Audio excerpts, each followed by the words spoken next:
Ils sont 583 bénéficiaires du programme de renforcement de capacité en tourisme, hôtellerie-restauration à recevoir leur attestation ce mardi 25 avril 2023 à la salle rouge du Palais des Congrès de Cotonou.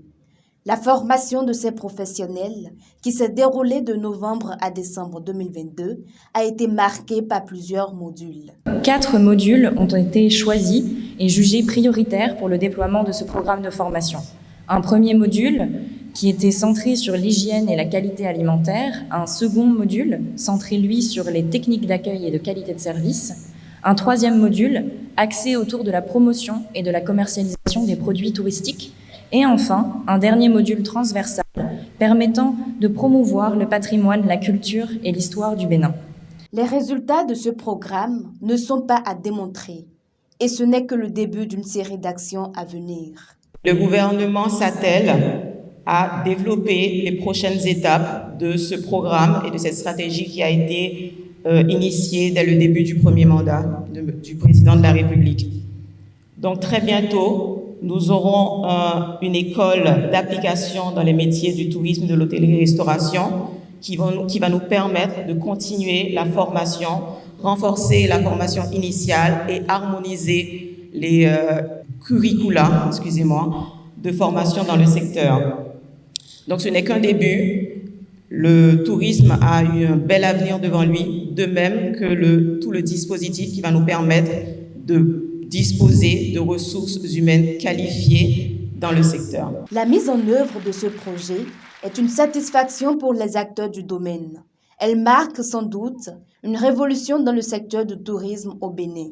Nous venons de marquer un pas supplémentaire à la construction de la destination Bénin. Vous le saviez, pour ce qui nous concerne, nous avons en général trois objectifs qui sont les nôtres en tant que promoteurs. La formation, vous le savez, l'accès au marché, donc du business, et enfin l'accès au financement. Aujourd'hui, on se rend bien compte que le travail de formation qui est en train d'être fait, c'est à la satisfaction de chacun d'entre nous et les perspectives, nous l'avons entendu, c'est l'école, ou l'académie de formation en hôtellerie et tourisme.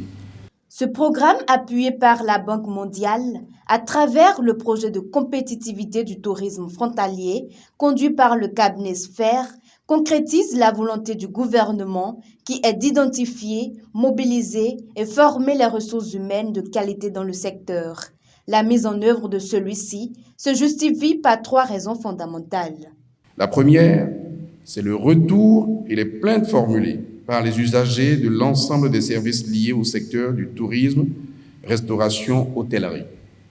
La deuxième, c'est les professionnels eux-mêmes qui, avec la multiplicité des différents pôles de services en hôtellerie, ont constaté sur le terrain la faiblesse des offres à tout point de vue. Et ces professionnels n'avaient eu de cesse de réclamer la formation et le renforcement des compétences de leur secteur. La troisième raison de ce besoin relève de l'ambition de l'État. Le tourisme et la culture, deuxième levier d'investissement public, de création d'emplois et de richesses après l'agriculture, a besoin de professionnels aguerris et de personnel aux compétences pointues pour coller à la vision du gouvernement. C'est pourquoi les divers profils de candidats avaient fait l'objet d'une sélection rigoureuse. Il s'agit de personnel d'hôtellerie-restauration, du personnel de cuisine, de cadres d'hôtellerie-restauration et des professionnels du tourisme. Les professionnels aguerris doivent désormais œuvrer à offrir des prestations de qualité dans le secteur du tourisme, l'hôtellerie, la restauration.